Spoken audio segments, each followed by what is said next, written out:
Thank you one more Oh, time. yeah. All right.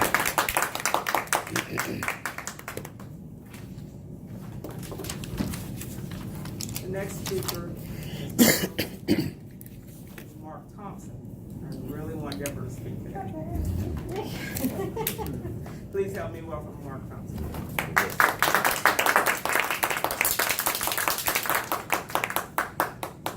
Thank you. 6 to 8 minutes. Good afternoon, fellow Toastmasters. Good afternoon. How's everybody doing today? Great. Awesome. The title of my talk today is What If It Were You? What if it were you? My wife and I were at home here about a week or so ago at home watching news, watching politics. We tend to watch things like that on TV. And the story of this lady came up, and her name was Crystal Mason. Lives in Texas. Recently, she was incarcerated for tax fraud. And in 2012, did about 5 years. And she was out on supervised parole. And her mom said to Crystal, you know, you ought to go vote. It's 2016, go vote, you know. She goes to cast a provisional ballot. Comes to find out a few months later that that ballot was illegal because she had a felony. And in Texas, you must not only finish your sentence, but you must finish your probation or parole and fines before you can vote. So there she was, Crystal Mason, back in prison for voting. She has a petition out. Be sure to check it out and sign that petition. Crystal Mason. So my wife and I were talking about this at home, and again, watching a few of the political candidates, and one of the candidates said, you know, and again, it's a little controversial, but I began to think about it. I thought, you know, I'm just going to set everything I thought aside and really think about this. And the position of this particular person was that even while in prison, people should be able to vote. And my wife was saying, no, they can't vote. They're in prison. We're punishing them. I'm like, okay, let's get over the, you know, the emotion. Okay, should these people be allowed to vote? Now, fellow Toastmasters, I just want to say this. I'm not here today to change your mind. I'm not.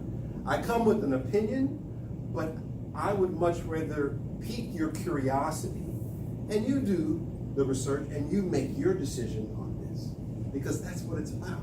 It's about hearing different opinions and say, you know what, maybe I ought to rethink this. And having the conversation with my wife and then doing a little research, I begin to think, you know, is this really the right thing? By a show of hands, anybody know what states in our country allow prisoners to vote? There are 2. Maine and Vermont allow the prisoners to vote. Not to mention Puerto Rico does as well. So these states do allow for prisoners to vote. Now the question is, should we be allowing prisoners to vote? That's the question. And my argument is yes. Now you say, Mark, why? Because they're in prison. Why should they be allowed to vote? Because my argument is their right to vote is not severed because they commit a crime. And that's the question you're going to have to ask yourself. Should their right be severed because they commit a crime? Should their right to religion in prison be severed because they commit a crime? Ask that question. You might want to think about that question. While they're in prison, here's a good question for you. Should felons be fed? I'm throwing it out. Do they have a right to food? Well, not according to, well, they're prisoners, they broke the law. Their judgment is bad. Is that right severable? That is the question that I have to ask myself. And me, according to the 15th Amendment, which gave men of all creeds and colors the right to vote, and the 19th Amendment that gave women the right to vote, did not stipulate if we were incarcerated. So I guess the question is it severable? And when we exercise that right, what are we really doing? We are saying to our government that these are the people that I want to represent me. This is what I want with my vote. So I guess the question is, back to my original question, what if it were you? Okay, what if it were you?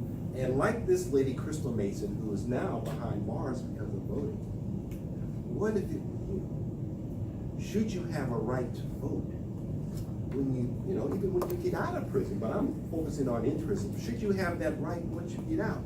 And believe it or not, it varies by state. Like some states, once you get out of prison, your voting rights restore immediately. Now, some restore once you finish your sentence, once you're off probation, once you pay your fines, then they are restored. Some you have to petition the government to actually get your voting rights back. So it really does vary. It really does vary. In the state of New York, the majority, 61% of registered or ex-felons happen to be of Democratic descent.